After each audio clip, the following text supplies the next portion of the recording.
Welcome everyone to this panel discussion on the power of big tech. The focus of this session will be on what is probably one of the great power struggles of our time, data and who really controls it. Digitalization has affected all aspects of society, from which as a result, data is now produced and can be extracted. The business model of some of the largest companies on Earth is based on harvesting as much data as possible to provide data-driven services. Google and Facebook particularly stand out as by far the world's largest advertisers.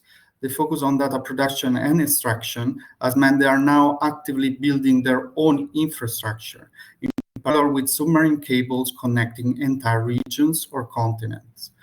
Apple is also increasingly interested in entering the profitable advertising market, and it has recently introduced in iPhones a new consent requirement that has significantly increased its market share at the detriment of the two incumbents. Google, on its part, has been working on its own initiative to phase out of cookies, which was also not well received by rivals. In other words, the battle for data is ongoing, and it sees large online platforms as the main protagonist, simply because they provide the services through which data is produced. Generally speaking, private actors move faster and are better at anticipating upcoming trends than public institutions. But the speed and market concentration of the digital economy seems to have exacerbated this trend.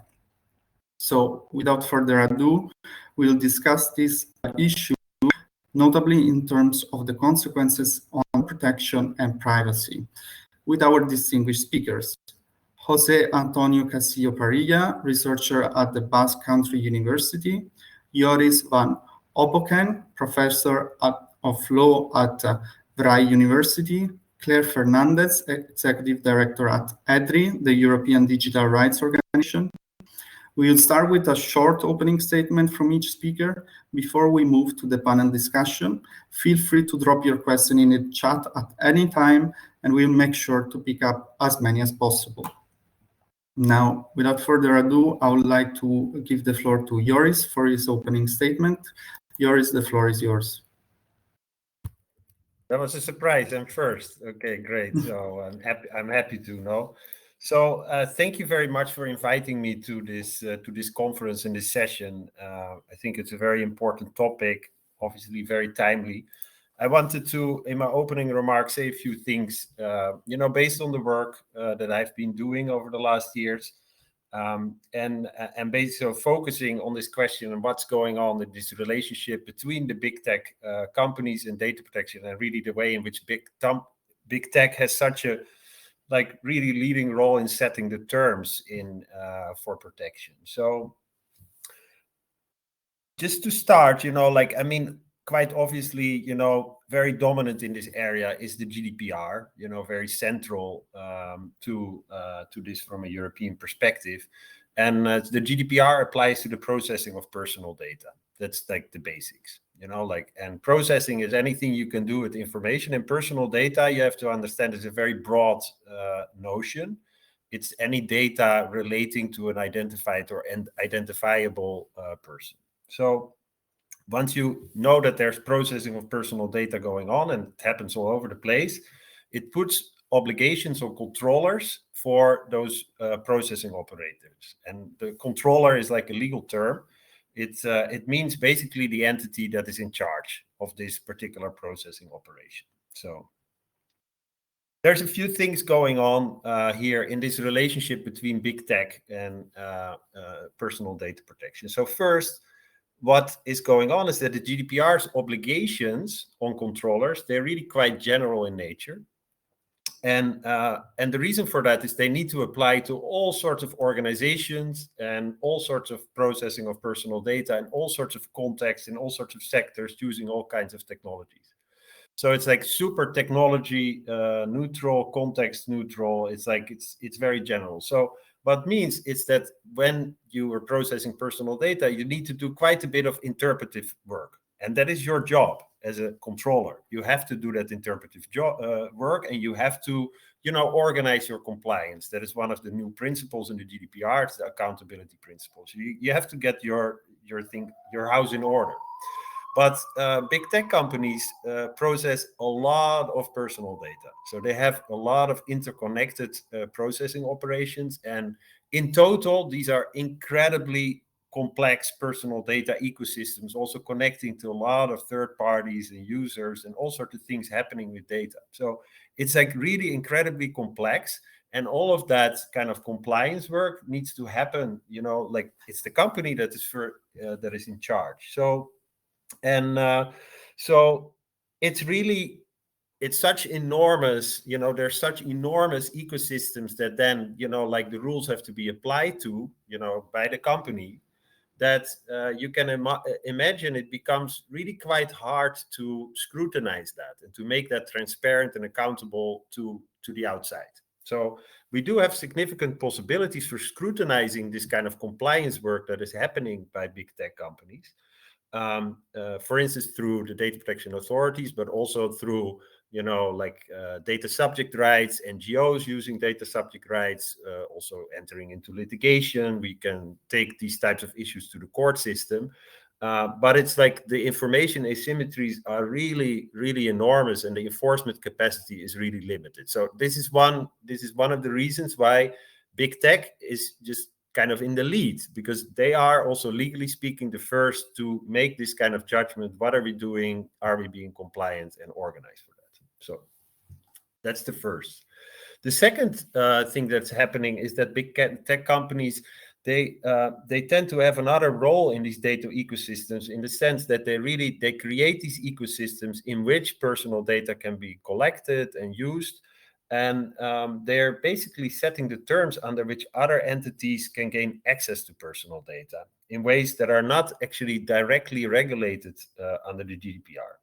So sometimes they are, but in some crucial instances they're not. So, and one of the best examples of this, and that is connected to work that I've done in the smartphone ecosystem context, is that smartphone platforms, they basically design and construct the ways through which other entities, apps, can get access to personal data on the phones. And one of the basic ways in which that is happening is to design the permission architecture on a phone.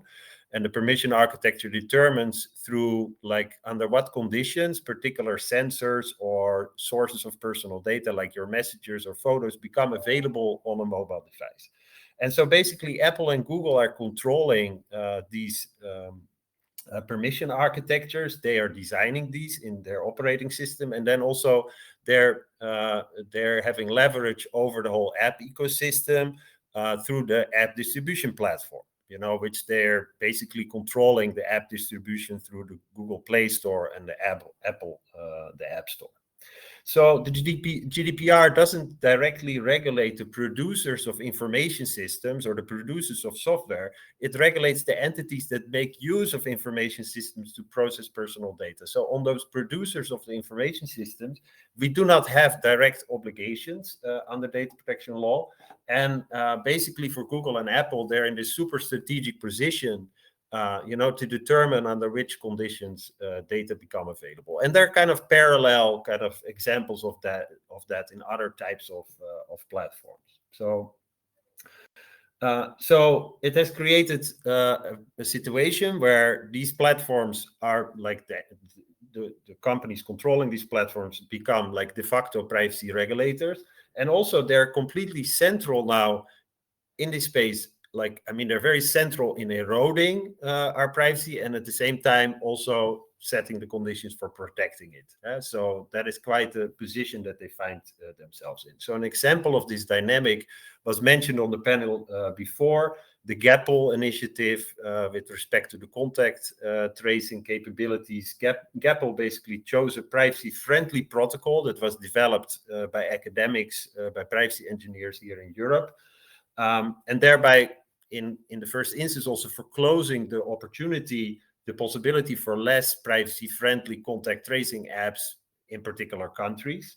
And so I want to make a strong point here that is what typically is forgotten in these discussions is that nothing stands in the way of European countries then regulating these systems in ways, like that they feel is, in the best interest of our population. Of course, they would have to stay within the boundaries of fundamental rights protection as well.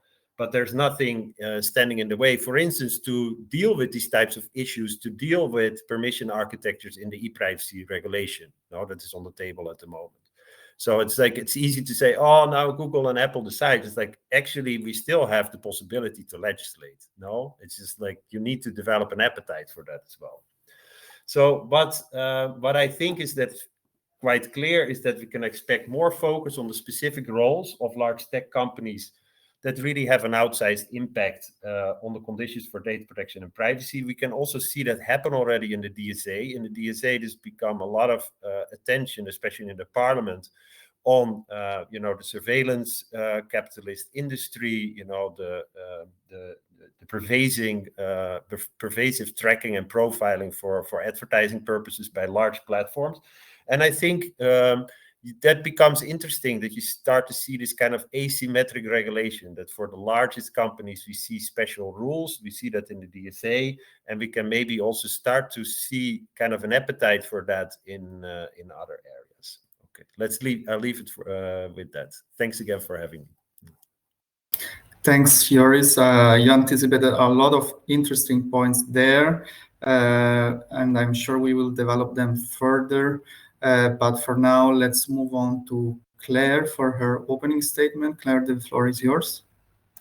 Thank you, Luca, and thank you for having me. I'm really happy to be here on behalf of EDRI, European Digital Rights. We are a network organization representing 45 NGOs active in Europe to protect human rights in the digital age. And I think to begin with, I wanted to also make a link with the previous discussion in the previous panel by quoting Bank of America research from last year that shows that the US tech stock market is now bigger than the entire European stock market, and that's including the UK and Switzerland. And with that immense size and power, it plays in the field of data protection and privacy on 3 levels, some of which Joris touched upon. The first one is indeed that big tech can afford to dictate the terms when it comes to privacy and data protection. They pride themselves in being privacy champions, but they are so big in size that they can afford to either bypass the GDPR, avoid enforcement, or even make changes in their privacy settings that have huge impacts on the privacy, on the security of people. Some examples you've mentioned, Luca, in terms of Google trying to avoid cookie walls and therefore using the entire browsing history of people to give access to advertisers.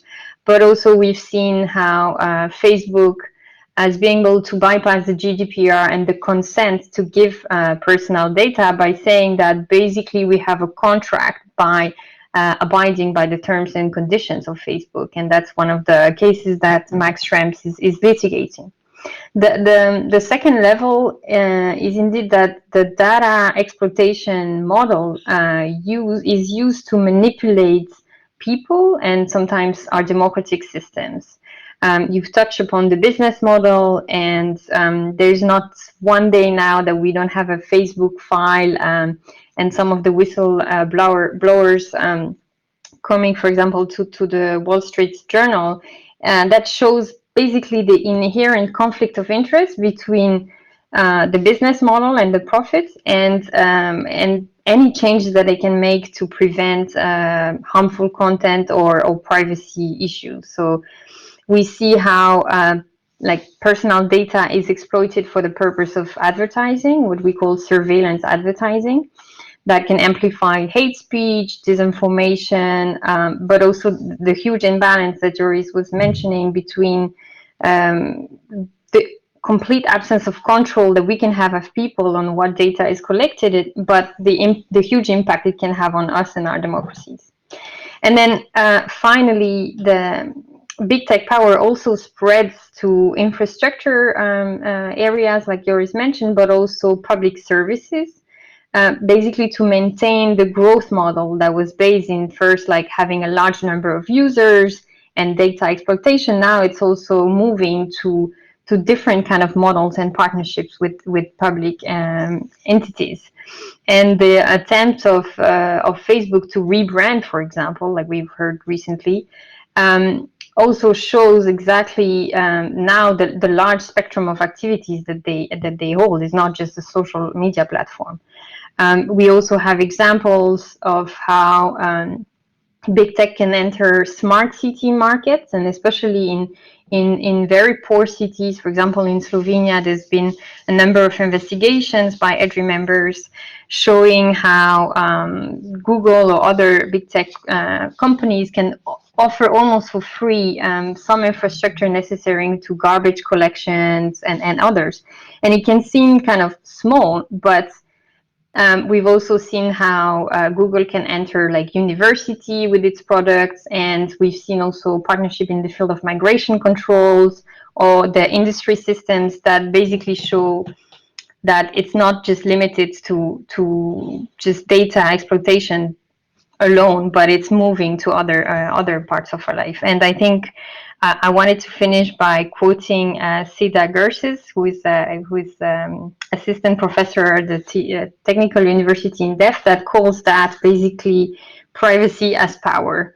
Right? We thought that privacy would basically be a concept to limit the accumulation of data, but it's actually giving big tech almost a path to power, and as being privacy champions, she calls that the power of privacy. So I want to stop here for now, and I look forward to the questions and discussion. Thank you very much for that very interesting input. Now for the last opening statement, Jose, please, the floor is yours. Thank you, Luca, and thank you for the invitation. I will begin with clarifying an affiliation issue. I have been a postdoc at the University of the Basque Country, but currently I belong to the University of Granada. Academically, we continue to collaborate. I would like to talk about data economy from two different but complementary perspectives, both from the Panel-Fit project and from the principles for a data economy project that is a joint project between the American Law Institute and the European Law Institute. My personal position on that would begin by saying that data are economical actives. So data could be considered as goods or even as property. This statement, I think it should not be contradictory with the protection of privacy and the data protection issues. Moreover, I would say that data economy and data protection regulation should be complementary and should coexist in a kind of harmony way. Paradoxically, the big tech company could be very interested in maintaining this current situation of data protection and data protection culture, instead of letting be the growth of data economy. Why? Because maybe if we are worried about our privacy as we have been worried about, we will not be asking who owns our data or if we should act on our data as a kind of property. Obviously a different kind of property, but at the end, a new way of property. This position and this question is quite controversial. Recently, in the European Union, the Directive 2019 has been very, very criticized by the European Data Protection Supervisor, because it admitted in the first time that data could be used as a way of payment and as a commodity. And the European Data Protection Supervisor issued an opinion in 2017 saying that no way it should be included in a European regulation or a European directive. Nonetheless, for example, in my country, in Spain, the recent adaptation of this directive has included in national legislation the admission of using data as payment in a concrete article of our Consumers Act. So I would be happy to share my opinions and my concerns on that. I would like to finish clarifying that I would not like to lower the protection of privacy, but to enforce to better protect the protection of privacy in this new context of data economy. I hope we can share many ideas on that. Thank you very much, Jose, for that. So I would like to start with the first question for Joris, following up on your intervention. You mentioned the fact that regulators always have the option to legislate. And indeed, in Brussels, we are not short of legislation on digital issues. The point is, however, you mentioned GDPR, the enforcement. There is, as you said, very huge imbalances of resources.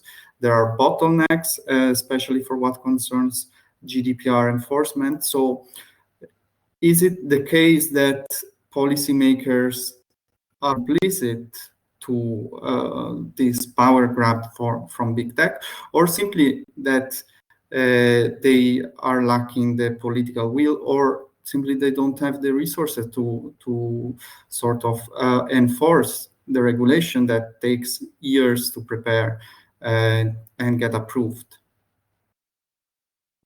Yeah, great questions. It's probably a combination of things, but let me try to speak a little bit to the question. So the first thing, yes, there's quite a bit of regulation, but a lot of that regulation is also not going that far and just basically codifying a bunch of self-regulatory practices that already exist. And the DSA is quite a good example of that. So I don't know that the DSA is that radical in its propositions, especially with respect to the very large online platforms. I don't think there's much that they are not already close to doing on their own terms. And so I do think, ultimately speaking, considering kind of the power implications, the democratic implications of big technology firms and their role in our societies, I think maybe it would make sense to see a lot more regulation. And I think for that, there's still maybe a bit of a lack of political will. We're in a space where, big tech company leaders, like I think Mark Zuckerberg a few days ago, he's like suggesting maybe we should be regulated, like not even acknowledging that they are quite regulated already, for instance, through the GDPR. But it probably makes sense to see ultimately, these big tech spaces, if we will have these types of situation of these very large platforms being dominant, to have a lot of regulation. It's like, I suggest for anybody, like that wants to have a comparative example, look at telecommunications regulation that developed over many decades. And that's quite a package of rules and underlying regulations that's to do with the fact that this has this oligopolistic structure or a monopolistic structure, even if we wouldn't regulate it, to create some possibility of competition. And so I don't see, communications is a relatively simple industry, like it's we're talking about much more complicated types of ecosystems here. So The enforcement is a real issue. I think like they're very like across the board. There are issues with enforcement of the laws. Like let's stick now to the privacy space. GDPR enforcement is in a really abysmal state, particularly due to lack of enforcement in certain kind of countries where the enforcement should be leading. But it's also really quite challenging and hard to enforce it well, because like I said earlier, it basically applies to all organizations processing personal data. And there's just so much happening with personal data nowadays. And there are many areas from social security to labor to, health and also like big tech, more like services, online services, where enforcement is important. But I do think maybe what we would need to see for enforcement to get improved is better, even better prioritization of where the enforcement resources are really allocated, and also boosting them a bit. The good thing is that we have alternative enforcement possibilities through the court system in particular. So if the DPAs don't do their job, it's possible for NGOs, like None of Your Business, Max Schrems organization, to be quite effective in targeted enforcement strategies. So, I would like now to address a question to Claire. You have mentioned essentially the democratic implication of the misuse of data, if you want. But how would you explain to the average person that the fact that large corporations have their data is a problem? After all, they are receiving most online services for free in exchange for this data. And to give you a concrete example, there is now in the parliament, the Green Group, and actually a coalition broader than the Green Group, campaigning for banning targeted advertising. But on the other hand, there are many marketers, there are many private businesses that say that the services they provide for free online wouldn't be possible without targeted advertising. So how would you explain that this data concentration is a problem to a person that has no background, let's say, on privacy matters? Thank you for that question, and I will also then try to follow up on the point made by Jose on data ownership and on regulation as well, because after all, that's also what EDRI is working on. But I think you starting by saying it in your question yourself, is that it's not for free. We are paying with our data, but it's so normalized, like commercial surveillance is so normalized, but it's still a relatively recent phenomenon. I think there's been like a number of studies, it's the last 10 to 20 years. It's not always been like that. So it's also reversible, and we can regulate it. And the problem, it may sound easy, we give our services for free, but it's not for free. And the actual impact that it has, it's something that is very difficult to show and understand because the advertising industry is so complex.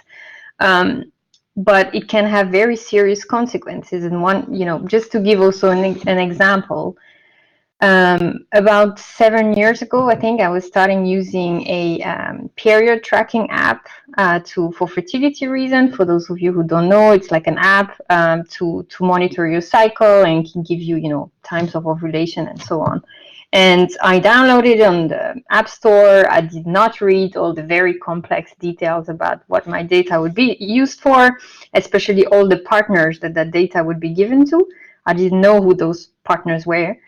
And basically, it would really fuel kind of anxiety by giving notifications. But really, what the app is trying to do also is play with our vulnerabilities about when we are most susceptible to consume, because pregnancy is one of the time where people in their life are like the most susceptible to consume and buy a lot of things.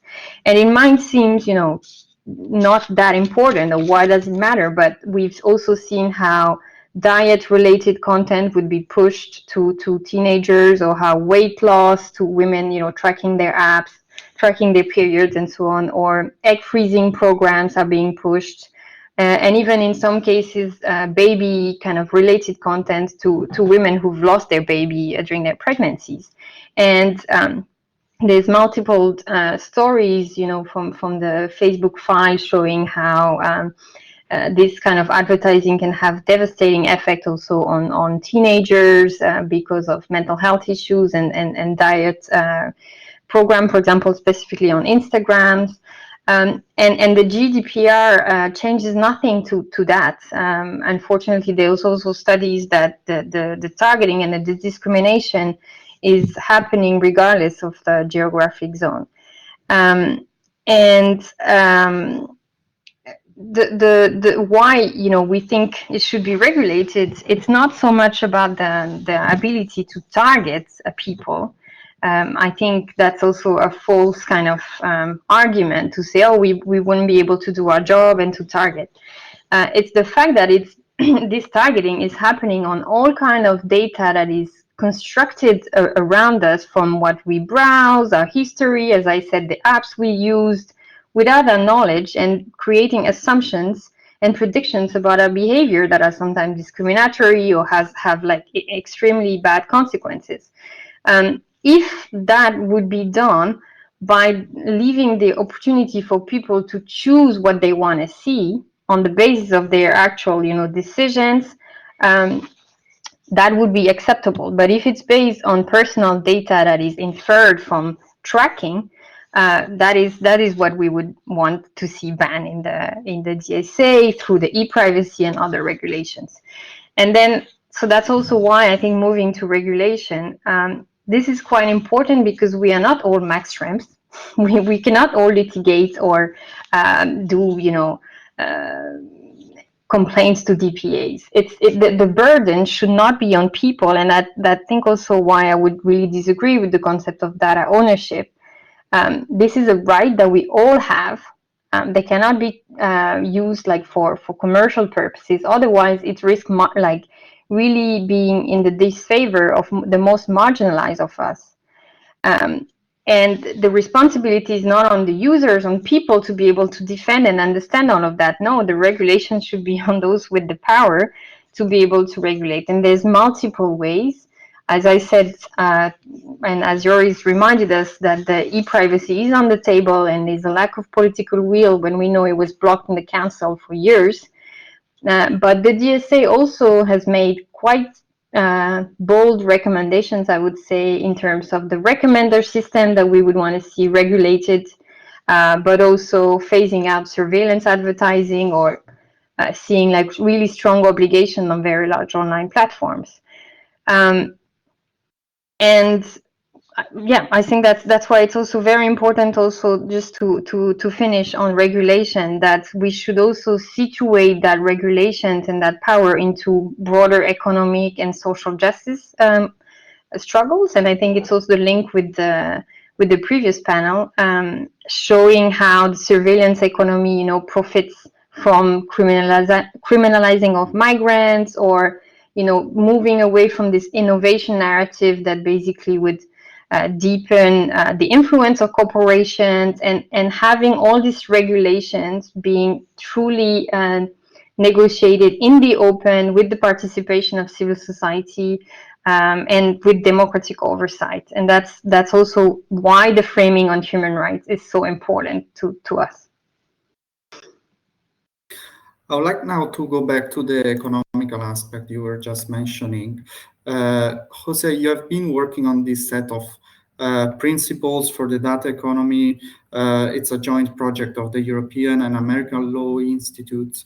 Could you please explain how do you think that this power relation between very large online platforms and the rest of entities that work in the internet economy, how can this relationship be rebalanced, and how can data be shared in a more equitable manner?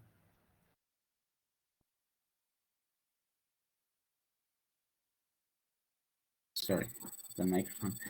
Yes, I have been this Ali project has been developed from since 2018 until recently, and has been just approved.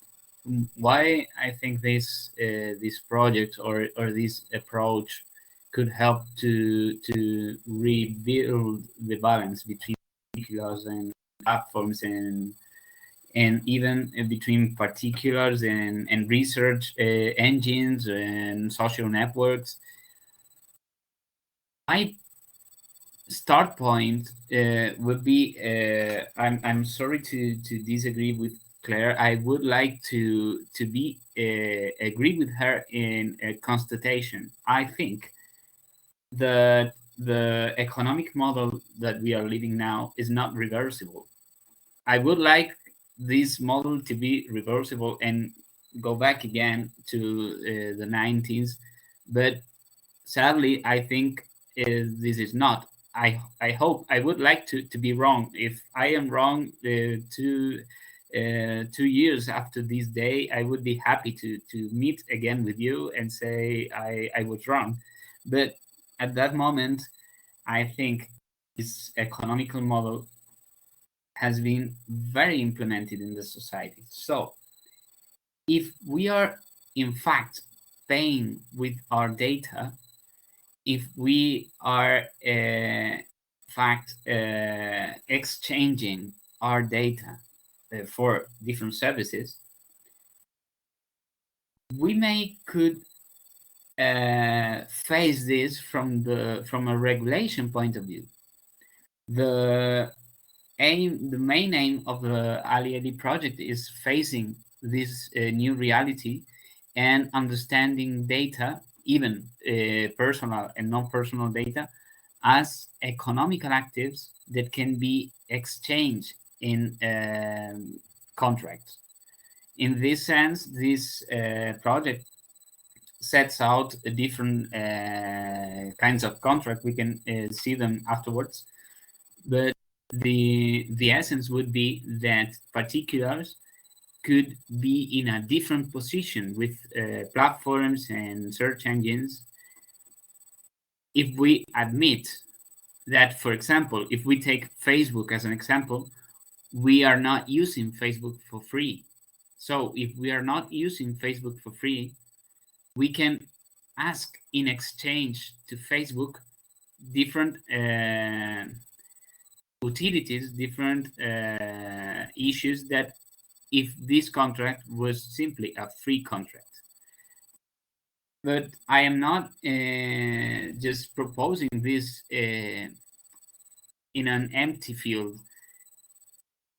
Last year, in 2019, Facebook was banned because of the main slogan in the main website. It says, it is free and it will always be free. And Facebook was forced to change this slogan because it was banned by the Hungarian government in 2018 or 2019. I don't remember exactly, and by the Italian government too, both because of tricky advertisement. Because Facebook was saying it was free when we are paying with our data, as all we know. So I agree with the democratic implications. We all know the Cambridge Analytica scandal, and this Cambridge Analytica scandal was spread out in the European Union. We lived this Cambridge Analytica scandal in Spain too. So I think we face the reality of data as economical actives, we can retake the power that we do not have at the moment because we are not facing this new reality. Just I finished with historical anecdotes. When the cameras began in the first years of the 20th century, there was a debate too. centered on if we could commerce on our image and on our privacy. We have admitted now that we can commerce with our image. I guess, I hope I am wrong, but I guess that we will admit in a few years that we can commerce with our data the same way that we can commerce with our privacy and we can commerce with our image. So thank Jose for that, and indeed, don't be scared to disagree. That's why we are having this discussion. Indeed, I could see Claire shaking her head. So please go ahead, and then I'll move to yours. Yeah, thank you. I mean, I really strongly disagree with the fact that we have to just agree and accept the economic model. I also think that it's very much used in Europe as saying, you know, we don't agree with like American big tech or Chinese tech making money on European data. But for us, we wouldn't agree with any companies that would have that as their business model. It's not just a matter of like protectionism.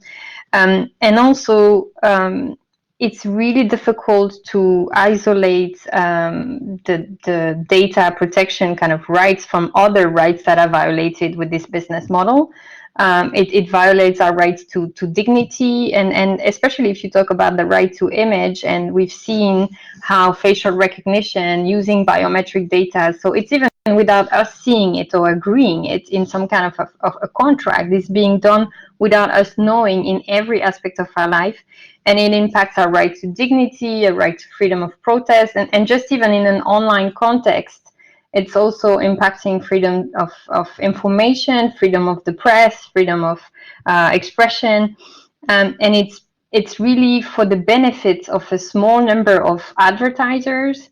And you know, we would really like strongly disagree with that, also because the disproportionate impact it would have, as to some people would be able to get some form of monetary compensation for their data, but like maybe the most vulnerable of us would like probably like need that money. So some people would be able to protect themselves, but some wouldn't. And to me, it's also a little bit like if you talk about organ sellings, you know, it should be prohibited per se to use our bodies and our dignities and our rights, and not making it sellable, because some people would be in desperate situation to get that money. So again, like the disagreement on principles and even on the practicalities of how they would play out. Thank you. Let's move to Joris now, because you were also hinting at the relationship between competition law and this control over privacy and data. So what do you think about Jose's argument? Is the data economy, the way it is set up right now, is it irreversible?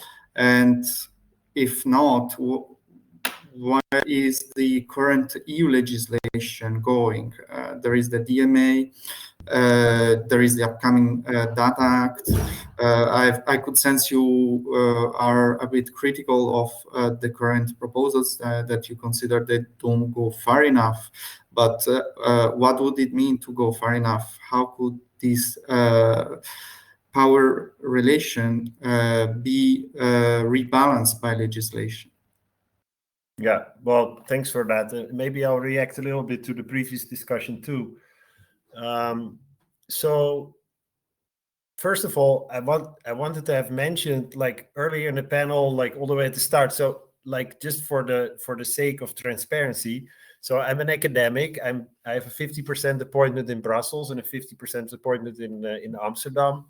My appointment in Brussels is financed through a sponsorship by Microsoft. So I'm a fully independent academic, and quite proud of that. But there is a sponsorship in the background. So I thought that's good for people on this panel to know, if you didn't already know it. So then I wanted to stress what Claire said earlier, to really look at these issues also through a social justice type of lens. So the privacy and data protection lens is definitely important, but it has some limitations, and it especially has some of the limitations by its very particular kind of focus or fetish with data. And so data is not all there is, and it's all not also determining everything. So what we really need to be focused on is power relations and injustices in those power relations that are driven by some kind of new practices by technology companies, also in interaction with others. So I think that it's very, very crucial to keep our eye on the ball and not to be too distracted by, because like one of the things that can also then happen is that companies engineer the problem away. It's like, well, we still have the functionality, we still do what we do. They have the same power, but they have engineered the problem cleverly away by special kind of privacy engineering techniques. And it's like, but in the end, what matters are the questions of justice and injustice. So I think on the, I also I'm concerned about this kind of paying with our data type of thing. It's like, this is something that's been gone around for a long time. I think 15 years ago, we started to see this emergent kind of narrative. And I think, there's something there, but I think we have to be very careful not to underestimate also the complexity of the economics, because we are all, like, generally speaking, mostly not paying with our data. So you are paying mostly through your engagement, like hanging out on a platform. So in the same way that we used to pay with that type of engagement with commercial television, you get to see the advertisements. That is what we're being paid for. And we're not really the primary exchange. The primary exchange is like, obviously, it's like we are being sold. Your attention and your kind of engagement on an advertisement-based platform is sold to advertisers, but they're the real customers, of the platforms.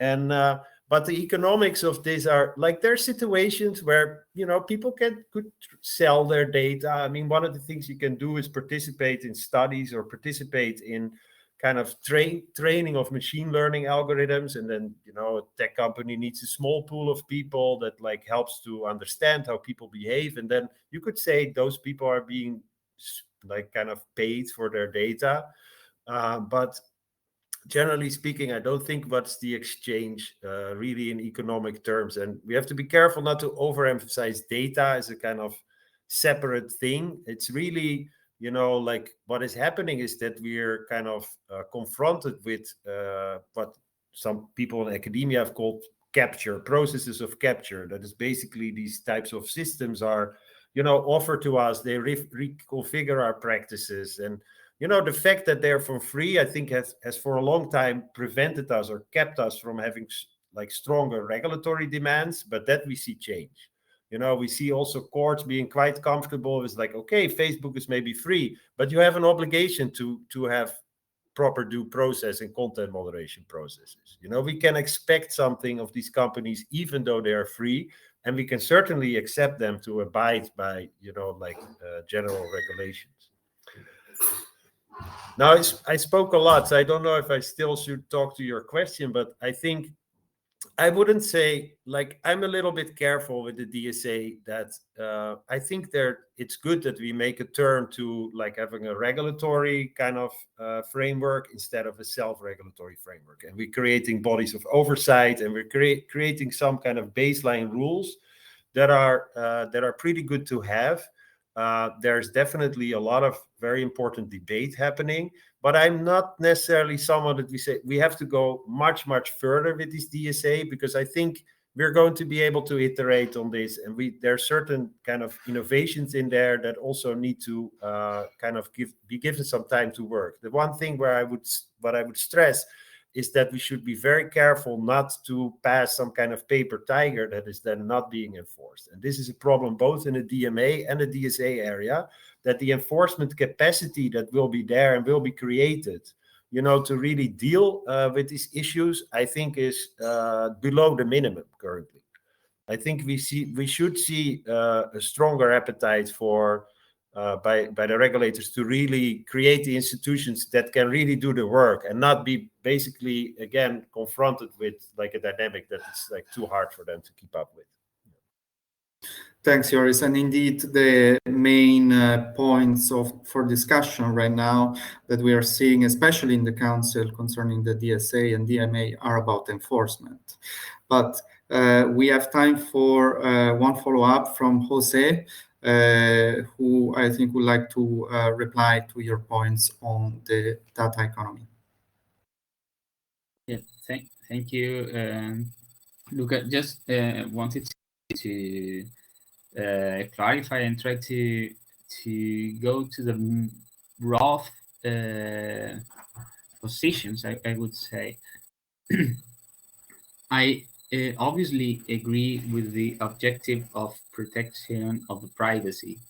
That I think this is not a topic of debate. And I agree too with the necessity of regulate this new issue that is the data economy. My point of discrepancy is, I think, with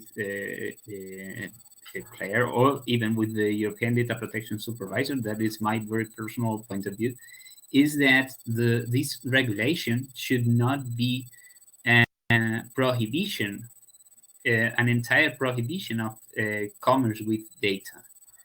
The European Data Protection Supervisor issued this very critical opinion, and the GDPR is also, we can say that is very critical with data commerce.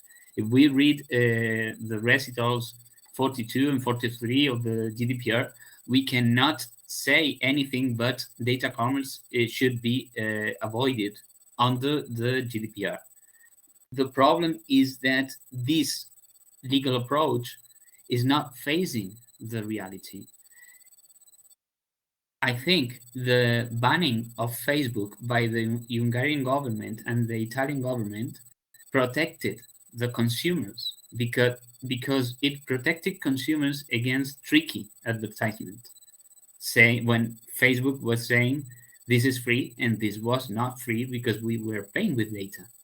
So if we sign contracts in which we are paying with other money that is not proper money, we can ask for a better protection than if we would be against or in front of free contracts. That is a way of protection.